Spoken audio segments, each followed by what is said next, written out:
Should I call you Paul or Sir Paul? Paul. I wasn't sure. You know, I'm No, an thank you, American, so Diana. I It's don't very know about nice, you know.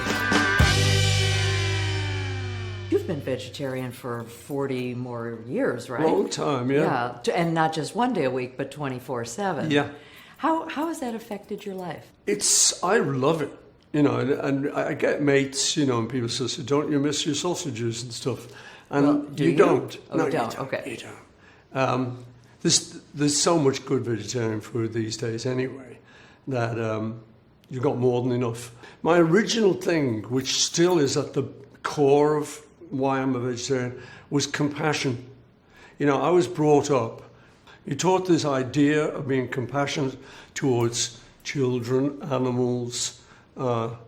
St. Francis of Assisi was in my sort of books growing up as a kid. And I always liked this picture with him with sort of animals and birds all over him. I thought, I like him, because it seemed very calm and compassionate. I just saw your campaign. I just saw a video of the campaign. Oh, yeah. And one of the things I think is so interesting about it is you're just asking for one day a week. Mm. Why did you decide to just do one day a week? I think, you know, if you say to people, I'm a vegetarian, I think it's great, I've been this way for 40 years, now you should be a vegetarian, it's too much for them to take in. It means they've got to change their whole lifestyle. So what we find is if you say to people, well, try one day, they can do that, and they're kind of willing to do that. And then some people go, oh, this is good, or maybe I'll do 2 days. So I think things like that, I don't think you can approach with a sledgehammer. You've got to kind of just keep it gentle, you know.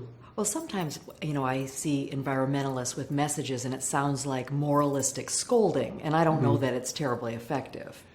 That's what I mean. You know, you have to realize when you leave the room, they're going to go, oh, I don't know. Yeah, they're going like, to talk forget about that. you, you know, not necessarily in great terms. So I try and keep it something that I would have understood and I would have accepted before I was vegetarian. So years ago, Linda and I were on a farm, and we had sheep, and they'd had lambs, and it's the most beautiful time of the lamb's life. They're sort of full of spirit and full of energy, and we happened to be eating leg of lamb. We weren't vegetarian, and so when we made the connection, we said, you know what, should we try and not do this? So we did, and never looked back. But it basically was sort of out of compassion for these lambs who'd just been born, were in the first month of their lives, and were shortly to have it ended. It's like, it doesn't seem right. So I noticed in the new video about the Meatless Mondays, it's more about an environmental message, though, rather than an animal welfare message. Right, yeah. So do you think that message will resonate more with more people? I think it's this new angle. Okay. You know, I think I started with compassion, and then you ask me, how's it changed my life? I think health. I think, you know, I feel very healthy, and I do shows like 3 hours long, and I don't feel knackered at the end of it. You know, I still feel strong. So I think that's been one of the things. But then more recently, people have started to draw this comparison between greenhouse gases and just basically too much livestock on Earth. It wouldn't be so bad if it was just 1 or 2 on a farm. But when there's billions, the way we now do it, it has a big effect on the atmosphere. And there was, in 2006, there was a report that came out from the United Nations called Livestock's Long Shadow that I read. It explained that livestock were responsible for more greenhouse gases than transport, which I thought it was airplanes, trucks, cars. I thought that was the big culprit. But when this fact came out, I thought, whoa, you know, that's important. It's quite amazing. Well, that is. And you don't think about it. But then when you start to think, wait a minute, some of the fast food people, their prevalence in the world, and the amount of cattle needed to feed that worldwide craving is huge. So do you think that there will be receptivity to this message? I mean, a lot of people don't have any problem with eating meat. They just think that's Right. what we do, that's how we grew up. Yeah, well, I was that. Yeah. And that's exactly how I was, till in my case, I saw the lambs and made the connection. But yeah, I was brought up traditionally Northern English. You just eat what's put in front of you. On Fridays, did you have meat? I mean, in the United No. States, most of the public schools didn't serve meat on Fridays. That's right. Because there were so many kids who were Catholic. Yeah. And so that was the fish day. We did Did you fish. do that too? Yeah, at school we had fish, yeah. Didn't like it. But now we've changed to Mondays instead. Well, now it's neither fish nor meat on Monday. Right. Yeah. I mean, like I say, you know, for me, the bottom line is we're on this incredible planet, and there doesn't appear to be another one within sight. Somehow it seems that we are this miraculous little planet, and we're on it, this human race. And alongside us, these little dudes, these animals. And we've all got this chance in life to sort of survive. And so I like the idea of giving them their best shot. So, you know, that's the idea for me, is just, it's a life, and I don't see why I shouldn't allow that animal to have that life when I don't need to take it. I mean, I used to do a bit of fishing, and I remember catching a fish once and hauling him in and just seeing him kind of struggling for life. And I thought, oh, yeah, okay, you know, that's where you live, under the water. Now I'm pulling you out into this alien atmosphere. So what did you do? Put him back. But that was the last time I fished, because I suppose I'm a bit conscious of that now, particularly. Whereas when I grew up, you never thought of it as meat. It was just some stuff that arrived from a supermarket. Right. And didn't look like an animal until my mum one day served tongue. Oh. Which looked like a Tongue. Whacking great Yes. tongue on the plate. It was like, ah! Me and my brother And went, you said, no way. No, not touching that. I said, no, it's very good for you. No, it's a tongue. You know, so, but generally speaking, you didn't make that connection because it all came wrapped And packaged and sliced. And exactly. So I think that's, you know, how most people are. But now you brought up your daughters very differently, and I know even in their businesses today, you know, your daughter Stella McCartney, I know she doesn't use any animal products in those clothes. Yeah, she's great.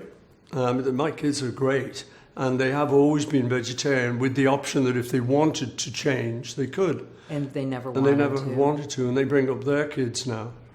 Vegetarian also. Yeah. So the whole family is, and, you know, nobody seems to be suffering. No. It seems to be very good for us. But Stella is particularly good. But she won't use leather. Right. And that was amazing because her first job, and she was just very steadfast. She just said to them, you know, if you want me to take this job, I'm not going to be using leather.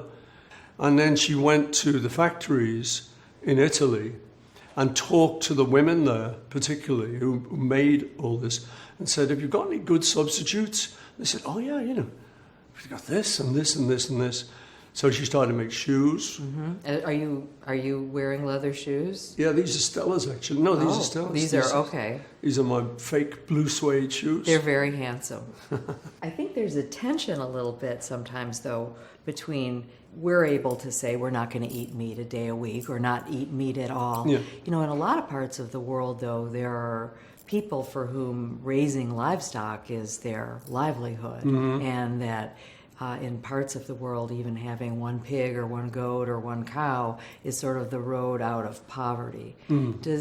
How do you balance this? But I don't think that's the problem. I think the mass production is where a big problem starts to come in, where certain companies have billions of animals, not just one pig, billions of pigs, often cramped in little, you know, really cruel conditions. So all that comes into play. And, you know, I say to people that what happens is, like me, I was brought up by my mum, who's a nurse, a midwife, and my dad was a cotton salesman. just ordinary people in Liverpool, and we just ate ordinary food, just the same as everyone in our street. But when I reached a certain age, I made a change. I just thought, you know what? Maybe this isn't what I want to do. I've got the free will to do something else. So I encourage people. I say it's actually quite fun when you look at what you do, what you eat, how you live, and think, is this how I'm going to do it the rest of my life? Or would it be kind of interesting just to try making a change? And I think a lot of people do that these days, particularly. So, do you cook? Are you a cook? I cook a little bit. Yeah. Do you? What are some of your favorite meals to? I will do vegetables, maybe mashed potatoes and salad and stuff. I can do a nifty omelette. I mean, but I'm not a really good cook. Well, I think for a lot of people, they think vegetarian, oh, that means I have to eat tofu all the time. Yeah. But, yeah, I know. And that doesn't seem appealing to a lot of people. No, well, I agree with that, you know. I happen to like it, actually, and it's always, you know, in 2 weeks I might have it once, and I'm pretty good at it. You know, just sear it a little, put some marinades or whatever. But the truth is, there's a lot of options these days that people provide that you can use. It's really not difficult. So what we're doing with Meat Free Monday is just urging people to just try it one day, and because it will make some kind of a difference if enough people do it or if the idea spreads. And you know, every week I'm hearing about, oh, my kid has just decided he wants to go vegetarian because he's a sportsman, and you know, he's decided that's better for him. It is a growing movement, you know. Actually, in our National Geographic cafeteria in Washington, we have meat-free Mondays, and if you have a vegetarian lunch, you get a discount on that lunch. You do? I mean, maybe that's another way at it. Yeah. I mean, I love that because, like I say, I'm from a time when you couldn't get anything. You know, literally, I remember driving down the motorway and thinking, oh, we'll stop for a snack, and going in, and it was like, you know, ham sandwiches, and ham sandwiches. You know, it was like, there's nothing for us here. And that actually was why Linda started the food company. She said, it'd be great, wouldn't it, if there just could be a bit where there was something good for us to eat. Yeah, so I'm very proud of you. So was it hard to get other people to join this message in that video? I saw you've got Emma Stone and Woody Harrelson. I mean, are you still recruiting other people to try to take this message forward? As I say, I know a lot of people who are either vegetarian. Woody, for instance, Woody Harrelson is very vegan. Okay. And I mean, you look, he's a strapping lad, you know, and he does all sorts of action pictures. He's very healthy, and he just happens to be super healthy. So he's a natural, and you know, I just asked him if he would do it. And Emma's a friend, and I like the idea that people will like the fact that she's a great actress, and if she says the message, she'll just get a bit more attention, you know. I meet a lot of people who sort of say, well, you know, I still eat meat, but I'm definitely, you know, eating less. And people that we call them meat reducers. Okay, so you know, that's a step. There are people who do that, yeah. My sort of ultimate theory is that you've got this beautiful little planet we talked about, and it's going to be overpopulated. It doesn't seem to be anywhere around that. So you've got to make the food go further. And it helps by not passing it through a cow. I think one of the issues that's going to come up more and more is places like China, which used to have healthier eating habits, are now adopting some of the worst of Western eating habits, which is going to be really an unsustainable problem. And also more meat, more milk, all of those things. Yeah, because it's made so attractive, you know. That's why we loved it growing up. And India is another. I remember seeing something with the environmental minister for India saying, we are entering the hole that you are just coming out of. And it's scary, you know, it's going to happen. Those big meat producers and those big companies that sell that lifestyle have fantastic advertising. I mean, I'm loving it till I see who it is at the end, I'm going, this is a great ad. I'm on your side. Oh. Uh-oh, it's the meat advertisers. And so you're going to be sucked in. But, you know, the trouble is, then you've got like massive obesity. So you think some of the main advantages here are personal health, health of the planet, animal compassion. What am I leaving out? Well, those are three pretty good ones. I'd go with those. I'm sure there are other reasons, but I think those are my main three. So you're one of the most famous people in the world. You've been one of the most famous people in the world for a very long time. You could support so many causes and have your voice heard by a lot of people. Why this cause and why now? Well, this is personal. You know, this is personal. And I do support a lot of other causes too. But this particular one, this is how I live. And I like the idea of this particular campaign because I can then say to people, just try it. When it's sort of suggesting, nobody's forcing anyone to do anything. But the idea is that, like, you, in your family, you will encourage recycling. And we just see on the news all this plastic stuff floating in the oceans and all sorts of stuff that our society is creating. So a mother or a parent will encourage their kids to recycle because it's just a good idea. And in the same vein, I'm saying, and along with that, you try one day meat-free because that's another good idea. But I do support other things, but this particular thing it's personal to me and my family. Yes. If you were me, what would you ask you? Yeah. What do we think about National Geographic? I love National Geographic, and I've loved it since I was a kid. It's sort of always there, that yellow frame, and you know exactly what it is, and you know you're going to get great photos and great stories about the world, so it brings the world to you. And so I've always loved it anyway.